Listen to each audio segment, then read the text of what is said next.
শুভবিবাহ ধারাবাহিকের আজকের পর্বে আপনারা দেখবেন পুজোর অনুষ্ঠানে একজন গেস্ট বলছে, আমরা আপনার বড় নাতবউকে না দেখে আজ এখান থেকে যাব না। এদিকেই সুধার মা তরিতা ও তার শ্বশুরের কথা শুনে ঘরের দরজা বন্ধ করে বসে আছে, আর সবাই দরজা খুলতে বলছে। তারপর সুধা বাড়িতে এসে কি হয়েছে জানতে চাইলে তার মা দরজা খুলছে না দেখে দরজা ভেঙে ভেতরে গিয়ে দেখে তার মা গায়ে ডিজেল ঢেলে আগুনে নিজেকে শেষ করে দিতে যাচ্ছে। তারপর সুধার বড় বৌদি সুধাকে বলে, তোর জন্যই আজ আমাদের এই বিপদে পড়তে হলো। তারপর কি হয়েছে সুধা জানতে চাইলে সুধার বড় ভাই সুধাকে বলে, তো শ্বশুরবাড়ির লোকজন আমাদের নামে কেস করেছে আর আমাদেরকে অনেক অপমান করেছে।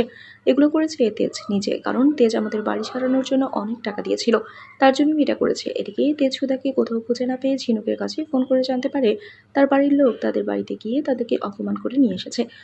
এদিকে বাড়িতে মিডিয়া চলে আসলে সুধার কাছে জানতে চায় কেন বসুমালিক বাড়ির বউকে তারা বাড়ি থেকে তাড়িয়ে দিয়েছে। এদিকে সবকিছু শুনে তেজ চলে এসেছে সুধার বাড়ি, আর এসে সুধা তেজকে বলে, আপনার বাড়ির লোকজন আমাদের নামে থানায় ডায়েরি করেছে, আর এই হলো সেই কাগজ যেটাতে আপনার সই রয়েছে। বন্ধুরা, আজকের পর্ব নিয়ে আপনাদের কি মতামত জানিয়ে দিন কমেন্ট করে। নিয়মিত সিরিয়ালের আপডেট পেতে আমাদের চ্যানেলটি সাবস্ক্রাইব করে সাথেই থাকুন। ধন্যবাদ।